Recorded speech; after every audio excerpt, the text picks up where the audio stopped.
इस वीडियो में मुख्य समाचार और today breaking news headlines news के इस बुलेटिन अपडेट में देश भर की तमाम बड़ी खबरों पर नजर डालते हैं। तो दरअसल आपको पता होगा कल शाम को ही प्रधानमंत्री नरेंद्र मोदी जी घोषणा कर चुके हैं। देश भर में लॉकडाउन 4 का ऐलान भी हो चुका और इसी बीच दोस्तों राहत पैकेज का ऐलान भी हो चुका। इन सब के बीच भी सरकार की कुछ और बड़ी घोषणाएं और बड़े ऐलान भी आ रहे हैं। इसके अलावा दोस्तों बैंक खाता वालों के लिए महत्वपूर्ण अपडेट है। एक एक करके सभी खबरों को जानेंगे। बिल्कुल ध्यान से बने रहेगा हमारे साथ इस वीडियो में और एकदम पूरा लास्ट तक जरूर देखिएगा। बिना टाइम वेस्ट के सीधे ले चलते हैं आपको अपडेट की तरफ। तो अभी दोस्तों इस बीमारी के आंकड़ों की अगर अपन बात करें ना तो देश भर में इस बीमारी से अब तक जान जाने वाले लोगों की संख्या का आंकड़ा 2293 हो चुका, जबकि महाराष्ट्र और तमिलनाडु में अब स्थिति गंभीर चल रही है। टोटल संक्रमितों का आंकड़ा 70,756 तक पहुंच चुका। ये स्वास्थ्य मंत्रालय की तरफ से जारी आंकड़ों की डिटेल्स हैं। इसके अलावा महाराष्ट्र में आज दोस्तों 1026 नए मामले देखे गए, यानी कि पिछले 24 घंटों के दौरान, जबकि 53 लोग इस दुनिया को अलविदा कह चुके हैं। और साथ ही अगली बड़ी खबर आप देख पा रहे दोस्तों की भूमि, श्रमिक, नकदी और कानून के लिए एक बड़े आर्थिक राहत पैकेज का ऐलान हो चुका। कल ही माननीय प्रधानमंत्री नरेंद्र मोदी जी 8 बजे जब देश को संबोधित किए थे, उस दौरान ही उन्होंने आर्थिक पैकेज का ऐलान कर दिया था। हमने भी आपको DLS न्यूज के ऊपर लाइव स्ट्रीमिंग करके लाइव प्रसारण भी बताया था। तो ऐसे में दोस्तों पीएम मोदी जी ने जो आर्थिक पैकेज घोषित किया ना, उसमें किन किन लोगों को क्या क्या फायदा मिलेगा, इसकी थोड़ी मैं आपको डिटेल जानकारी बता देता हूँ। तो दरअसल आप देख पा रहे दोस्तों की 20 लाख करोड़ रुपए का विशेष राहत पैकेज घोषित किया गया है। जानिए किसानों और नौकरी पेशा वालों के लिए कैसे इस पैकेज में खास चीजें रही है। जी हाँ, तो दरअसल दोस्तों प्रधानमंत्री नरेंद्र मोदी ने देश की अर्थव्यवस्था यानी कि इकोनॉमी को बूस्ट करने के लिए, पटरी पर वापस लाने के लिए 20 लाख करोड़ रुपए के विशेष राहत पैकेज का तो ऐलान कर दिया। ये 20 लाख करोड़ रुपए सूक्ष्म लघु मंझोले उद्योग यानी कि MSME क्षेत्र के लिए भी है। इसके अलावा दोस्तों ये पैकेज उस श्रमिक और किसान के लिए भी है जो हर हालात हर मौसम में दिन रात देशवासियों के लिए परिश्रम कर रहे हैं। ये ईमानदारी से टैक्स भरने वाले मध्यम वर्ग के लोगों के लिए भी है और उद्योग जगत के लिए भी है। यानी कि दोस्तों प्रधानमंत्री जी ने सभी क्षेत्रों में राहत पैकेज को बांटा है ताकि हर क्षेत्र के लोगों को इसका फायदा मिल सके। अब दोस्तों इस राहत पैकेज की डिटेल से घोषणा जो है ना, आज 13 मई को वित्त मंत्री निर्मला सीतारमण जी इसकी विस्तार से जानकारी देंगे। इस पैकेज के साथ अब देश का आगे बढ़ना अनिवार्य है, क्योंकि दोस्तों पीएम मोदी जी ने यह भी कहा कि इस चीन से शुरू हुई बीमारी, वायरस की जो महामारी है, इससे भी हम लड़ते रहेंगे। इसके लिए आप मास्क का इस्तेमाल करें और 2 गज दूरी यानी कि सोशल डिस्टेंसिंग बनाए रखें। लेकिन इसके साथ साथ हम अपने लक्ष्यों को नहीं भूल सकते हैं। हम देश को आगे बढ़ाना भी जारी रखेंगे, ये कहना है पीएम मोदी जी का। और इसीलिए आर्थिक पैकेज की घोषणा भी की है। ये 20 लाख करोड़ रुपए का जो आर्थिक पैकेज है ना दोस्तों, ये पैकेज भारत के GDP का करीब 10% है और इन सब के जरिए देश के विभिन्न वर्गों को, आर्थिक व्यवस्था की कड़ियों को और 20 लाख करोड़ रुपए का संबल मिलेगा, सपोर्ट मिलेगा। किसानों के लिए क्या खास होगा, छोटे उद्योगों के लिए क्या खास होगा, नौकरी पेशा करने वाले लोगों के लिए भी क्या खास होगा, जानकारी आप देख सकते हैं। इसके अलावा इसकी डिटेल जानकारी जब आज दिन में दोस्तों वित्त मंत्री जी निर्मला सीतारमण जी जारी करेंगे ना, तो मैं आपको DLS न्यूज के ऊपर जरूर डिटेल में बता दूंगा और वो भी लाइव अपडेट। बिल्कुल, तो इसके लिए आप हमारे साथ जुड़े रहेगा और इस वीडियो को लाइक जरूर कर दीजिएगा। लाइक करके शेयर कर देना ताकि सरकार जब भी आज दिन में नई स्कीम की घोषणा करेगी तो मैं आपको तुरंत आपके मोबाइल तक पहुंचा दूंगा। और इसके अलावा आप हमसे जुड़े रहने के लिए इस DLS न्यूज चैनल को सब्सक्राइब करके बेल आइकन भी जरूर दबा देना। ओके, चलिए बात करें अपन दोस्तों अगले अपडेट की। तो बड़ी खबर देख पा रहे कि पीएम मोदी का राष्ट्र के नाम संबोधन हुआ। उसमें नए नियमों के साथ 17 मई के बाद भी लॉकडाउन 4 जारी रहने का ऐलान किया गया। जैसा कि मैंने आपको बताया दोस्तों कि पीएम मोदी ऑलरेडी कह चुके हैं कि देश में 18 मई से वापस लॉकडाउन का चौथा चरण शुरू होने जा रहा, लेकिन ये पहले से बिल्कुल पूरी तरह से अलग होगा। 18 से पहले आपको नए नियम कानून कायदे बता दिए जाएंगे और उसी के अनुसार लॉकडाउन 4 में आपको उन नियम कानून कायदों का पालन करना पड़ेगा। क्योंकि जैसा कि आपको पता होगा लॉकडाउन 3 में भी सरकार ने अलग अलग जोन में बांटा था देश को, green zone, orange zone, red zone वगैरह में, और उसके अनुसार लॉकडाउन 3 को 17 मई तक बढ़ाया गया। राइट, अब इसी तरह से लॉकडाउन 4 में कुछ और नए नियम आएंगे। जब भी नए नियम के अपडेट आएंगे तब भी मैं आपको DLS न्यूज के ऊपर जरूर बता दूंगा। इसके लिए आप हमसे जुड़े रहेगा। चलिए फिलहाल अपन नजर डालते दोस्तों देश की अगली कुछ बड़ी खबरों पर। तो देख पा रहे पीएम मोदी के मंत्र हैं 5 पिलर पर देश बनेगा आत्मनिर्भर। देश को उन्होंने 5 पिलर पर खड़ा रहने की बात कही है, जिनमें पहला इकोनॉमी, दूसरा इंफ्रास्ट्रक्चर, तीसरा है टेक्नोलॉजी ड्राइव सिस्टम, चौथा है वाइब्रेंट डेमोग्राफी और पांचवा दोस्तों डिमांड व सप्लाई चेन का चक्र। इन 5 पिलर पर हमारे भारत देश आत्मनिर्भर बनेगा। ये कुछ 10 पॉइंट्स में खास बातें भी आप भारत को लेकर देख सकते हैं जो पीएम मोदी जी ने बताई है। भारत के पास पहले N95 मास्क भी नहीं बनते थे। भारत अब रोजाना 2 लाख PPE किट और N95 मास्क बना रहा, तो ये भारत का एटलीस्ट विकास हुआ। साथ ही दोस्तों भारत की प्रगति में हमेशा विश्व की प्रगति समाहित रही है। भारत विश्व कल्याण की बात करता है। भारत हमेशा वो काम करता है दोस्तों जो मानव जाति के कल्याण के लिए बहुत कुछ अच्छा दे सकते हैं। और ऐसे में सबसे अच्छी बात तो यह है कि हम भारतीय नागरिक हैं। हिंदुस्तानी होने का भी हमें अपने आप पर गर्व है। अगर आप एक सच्चे हिंदुस्तानी है, दिल से भारतीय नागरिक होने के नाते एक लाइक तो बनता है। फटाफट से लाइक कर दीजिए इस वीडियो को। और इसी के साथ ही अब नजर डालते हैं देश की कुछ प्रमुख दूसरी हेडलाइंस न्यूज और बड़ी खबरों पर, जिसमें मौसम समाचार जानेंगे, आज के ताजा सोना चांदी के भाव भी जानेंगे। आइए बात करते हैं। अगली खबर आप देख पा रहे दोस्तों की सैटेलाइट की तस्वीरों से खुलासा हुआ, भारत से 684 किलोमीटर दूर कृत्रिम द्वीप बना रहा है चीन। जहां चीन और भारत के बीच कुछ मसला चल रहा रहा था कल से, आपको पता होगा। इस समय जहाँ पूरी दुनिया इस बीमारी के वायरस के संकट से जूझ रही है ना, वहीं चीन भारत से 684 किलोमीटर दूर पर एक कृत्रिम द्वीप भी बना रहा। चीन साउथ चाइना सी की तर्ज पर हिंद महासागर में एक नया द्वीप बनाकर भारत के सामने सीधे तौर पर सामरिक चुनौती पेश कर रहा। इसका खुलासा हाल ही में सैटेलाइट की तस्वीरों के जरिए हुआ। अच्छा, चीन और भारत के बीच अभी एक और मसला चल रहा। बड़ी खबर आप देख पा रहे कि चीन से हुई झड़प तो भारतीय सेना के लेफ्टिनेंट ने एक मुक्का में चीनी मेजर की नाक से खून निकाल दिया। दोस्तों देखिए, आप बड़ी खबर देखिएगा। ये हेडलाइंस न्यूज आज आपको कई जगहों पर देखने को मिल जाएगी। सिक्किम में अतिक्रमण कर रहा था चीन, तब भारतीय लेफ्टिनेंट ने एक मुक्के में चीनी मेजर को कर दिया था चित्त, बेहोश कर दिया था। आखिर भारत की औकात हाथों हाथ देख ही ली चीन ने। तो दोस्तों ये कुछ चीन और भारत के बीच मसला चल रहा है, ठीक है ना। अच्छा, आप देखिए दोस्तों, भारत की ओर से जब चीन को मुंहतोड़ जवाब दिया गया ना, तब चीन ने उस पर क्या प्रतिक्रिया दी। तो देखिए, आपकी सीमा पर भारतीय सैनिकों से भिड़ंत के बाद चीन के बदले सुर और करने लगा शांति की बात। अब आया ना लाइन पे, जहां भारत और चीन सैनिकों के बीच जब भिड़ंत हुई तो इसको लेकर चीन ने अपनी सीधी प्रतिक्रिया देते हुए कहा कि बॉर्डर पर उसके सैनिक शांति और धैर्य बनाए रखने के लिए प्रतिबद्ध हैं। चीन के विदेश मंत्रालय के प्रवक्ता जाओ लीजियान ने हाल ही में सैनिकों के बीच हुए संघर्ष के बारे में कहा कि दोनों देशों को अपने मतभेदों को ठीक तरह से सुलझाना चाहिए। उन्होंने कहा कि चीन सीमा पर तैनात हमारे सैनिक बॉर्डर पर शांति और धैर्य रखते हैं, तो अब मुक्का खा के जब सुधरे तो पहले से ही लाइन में रहना चाहिए ना। चलिए, साथ ही अगली बड़ी खबर आप देख पा रहे हैं दोस्तों, एक ऐसा ही मसला देख पा रहे कि लद्दाख LAC के पास दिखा चीनी हेलीकॉप्टर, भारतीय फाइटर जेट ने भी तभी तुरंत उड़ान भर ली थी और कुल मिलाकर के चीन अब लाइन में आ चुका है। और साथ ही अगली खबर आ रही दोस्तों की लॉकडाउन के दौरान महाराष्ट्र की सरकार ने शराब की होम डिलीवरी की इजाजत दे दी है। जी हाँ, अभी लॉकडाउन 3 चल रहा है और लॉकडाउन 4 भी लागू होगा। इस दौरान दोस्तों महाराष्ट्र की सरकार ने शराब, वाइन वगैरह की इनकी ऑनलाइन डिलीवरी की इजाजत दे दी है। आर्थिक गतिविधियां बंद होने से सरकारी खजाने को जो नुकसान हो रहा था, लिहाजा इन बातों को देखते हुए महाराष्ट्र सहित कई राज्यों ने लॉकडाउन के बीच शराब की दुकानें खोलने की तो इजाजत दी थी, लेकिन अब तो महाराष्ट्र सरकार ने शराब की होम डिलीवरी की भी इजाजत दे दी।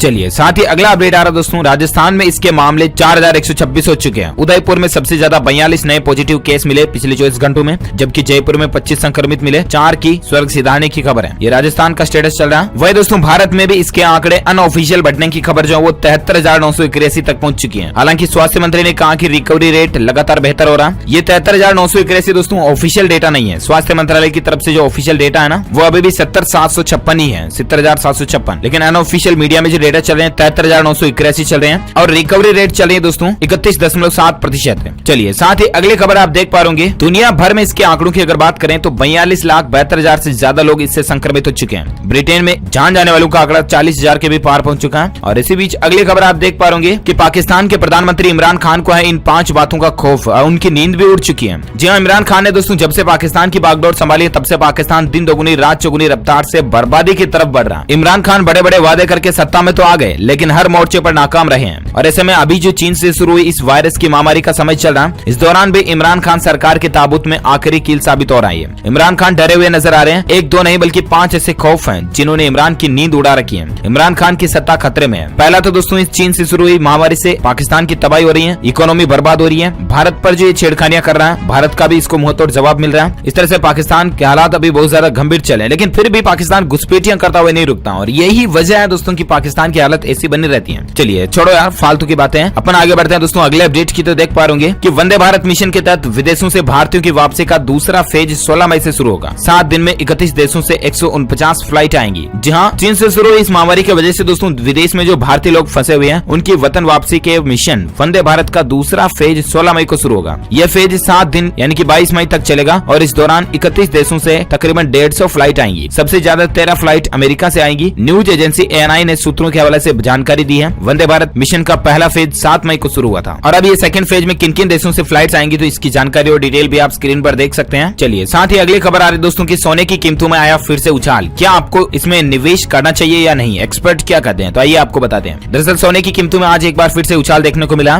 मल्टी कमोडिटी एक्सचेंज पर मंगलवार को सोने की कीमतों में 125 रुपए प्रति 10 ग्राम की बढ़ोतरी देखने को मिली। ऐसे में आप देखिए दोस्तों अभी जो देश और दुनिया में ये हालात चल रहे हैं, अर्थव्यवस्था लगातार कमजोर हो रही है और ऐसे में सोने की कीमत आने वाले दिनों में 46,300-400 तक पहुंच सकती है। और ऐसे में दोस्तों अभी इन हालातों में भी आपको क्या सोना खरीदना चाहिए, तो एक्सपर्ट की माने तो उन्होंने कहा दोस्तों की इस महामारी के दौर में भी सोने को खरीदने पर हाँ कही है एक्सपर्ट ने, क्योंकि अभी और भी सोने में मजबूती देखने को मिल सकती है। चलिए इसी बीच अगली बड़ी खबर आ रही दोस्तों की तमिलनाडु में 10वीं की बोर्ड परीक्षा 1 जून से शुरू हो सकती है। शिक्षा मंत्री ने इसका ऐलान कर दिया। जहां तमिलनाडु के शिक्षा मंत्री एन गोटेयान ने आज बोर्ड परीक्षाओं की तारीखों का ऐलान कर दिया और इसके मुताबिक दोस्तों 10वीं की परीक्षाएं 1 जून से शुरू हो रही हैं और 12 जून तक चलेगी। पहले यह परीक्षाएं 27 मार्च से शुरू होनी थी, लेकिन लॉकडाउन वगैरह के चलते इनको स्थगित कर दिया। परीक्षाओं की शुरुआत भाषा के पेपर के साथ होगी। शिक्षा मंत्री ने खुद इस बात का ऐलान कर दिया, लेकिन हो सकता है दोस्तों कि अब आज आज प्रधानमंत्री नरेंद्र मोदी जी द्वारा लॉकडाउन 4 की घोषणा के बाद तमिलनाडु के शिक्षा मंत्री द्वारा बनाई गई इस प्लानिंग को बदल भी जा सकता है, इसलिए आप बोर्ड की ऑफिशियल वेबसाइट पर चेक करते रहें। या और भी कोई अपडेट आएगा तो मैं आपको बता दूंगा जरूर DLS न्यूज के ऊपर। फिलहाल अगली खबर देख पा रहे कि पीएम मोदी का मेक इन इंडिया पर जोर रहा है, कहा कि देशवासियों को लोकल के लिए वोकल बनना होगा। जहां इस संकट के बीच दोस्तों प्रधानमंत्री नरेंद्र मोदी जी ने देश के नाम संबोधन में कई अहम बातें कही, आर्थिक पैकेज का ऐलान किया, लॉकडाउन को बढ़ाने की भी बात कही और इसी बीच उन्होंने देश को आत्मनिर्भर बनाने की भी बात कही। उन्होंने ये भी समझाया दोस्तों कि इस मुश्किल घड़ी में मल्टीनेशनल नहीं बल्कि नेशनल यानी कि स्थानीय आपूर्ति श्रृंखला ने उनका साथ दिया और इसलिए जितनी ज्यादा हो सके दोस्तों आप भी भारत से बने हुए ब्रांड की ही चीजों का इस्तेमाल करें। मेक इन इंडिया को बढ़ाने पर आप भी साथ दें तो एटलीस्ट देश की इकोनॉमी अर्थव्यवस्था मजबूत होगी, है ना। और साथ ही अगली खबर बात करें आज के मौसम समाचार पर, तो बड़ी खबर आप देख पा रहे कि संपूर्ण भारत का 13 मई का 2020 का मौसम पूर्वानुमान है दोस्तों, जिसमें आगामी 24 घंटों के दौरान दक्षिणी और तटीय तमिलनाडु व केरल के कुछ हिस्सों में हल्की से मध्यम बारिश के साथ साथ 1-2 जगहों पर भारी बारिश होने के आसार हैं। उत्तर प्रदेश, उत्तराखंड, उत्तर और पूर्वी मध्य प्रदेश, रायलसीमा के कुछ हिस्सों में, आंतरिक कर्नाटक, मध्य महाराष्ट्र और पूर्वोत्तर भारत में हल्की से मध्यम बारिश हो सकती है। पंजाब, हरियाणा, पश्चिम उत्तर प्रदेश, दिल्ली और राजस्थान के कुछ हिस्सों में धूल भरी आंधी के साथ बारिश की भी संभावना है। पूरे भारत का मौसम विशेषकर बिहार, झारखंड, उड़ीसा और गंगीय पश्चिम बंगाल में मुख्यतः शुष्क रहने की संभावना है। यह रहे आज के ताजा वेदर न्यूज अपडेट मौसम समाचार और इसके साथ ही अगला अपडेट आप देख पा रहे बड़ी खबर है दोस्तों, चीन से शुरू हुई इस महामारी से बचाने के लिए महाराष्ट्र राज्य के 50% कैदियों की अस्थायी रिहाई की जाएगी, यानी कि टेम्परेरी उनको जेलों से बाहर किया जाएगा, पेरोल दी जाएगी लेकिन अस्थायी परमानेंट नहीं, है ना। ये महाराष्ट्र सरकार की तरफ से फैसला लिया गया। साथ ही अगली खबर देख पा रहे कि लॉकडाउन में दोस्तों राजस्थान पुलिस ने नियम तोड़ने के चलते 5 करोड़ रुपए वसूले हैं, 1.28 लाख वाहनों को जब्त भी किया। इसलिए प्लीज आप भी लॉकडाउन 4 लागू होने जा रहा है और ऐसे में इसमें भी सरकार क्या नियम लागू करती है उन नियमों को ना तोड़े तो ज्यादा बेहतर होगा, वरना आप पर भी जुर्माना लग सकता है, आपकी भी गाड़ी जब्त हो सकती है, इसलिए संभल कर चलें जरा। साथ ही अगली खबर देख पा रहे कि जानिए दोस्तों कौन बनेगा करोड़पति के सीजन 12 में, इस बार कैसे मिलेगी एंट्री, क्या है तरीका। जहां दरअसल आपको बता दें कौन बनेगा करोड़पति केबीसी के सीजन 12 की रजिस्ट्रेशन की प्रक्रिया 9 मई रात 9 बजे से शुरू हो चुकी है। यह प्रक्रिया 22 मई तक चलेगी। आप भी इसमें फॉर्म भर सकते हैं, रजिस्ट्रेशन कर सकते हैं। सोनी लिव ऐप के माध्यम से आपको सवालों का जवाब देना होगा, प्रश्न आपसे पूछा जाएगा। सोनी लिव ऐप पर ही आप रजिस्ट्रेशन भी कर सकते हैं, ठीक है, और जवाब आइडिया भी आपको यहीं पर देना है। तो और भी इसकी जानकारी आप स्क्रीन पर देख सकते हैं। और साथ ही अगली खबर आ रही है कि अमेरिका में फैक्ट्री खोलने की अनुमति नहीं मिली तो टेस्ला के सीईओ ने दर्ज कराया मुकदमा, गिरफ्तार करने की भी दे डाली धमकी। जी हाँ, हम बात करें दोस्तों टेस्ला के सीईओ कौन है, एलन मस्क। उन्होंने लॉकडाउन के चलते प्लांट न खोलने से नाराज हैं। उन्होंने वाहन कंपनी फिर से शुरू करने की अनुमति जो नहीं मिल रही है, जिसके कारण मुकदमा दर्ज करा दिया है। इलेक्ट्रॉनिक वाहन निर्माता कंपनी टेस्ला ने कैलिफोर्निया में सरकार के खिलाफ मुकदमा दायर किया। देखते हैं अब इसका क्या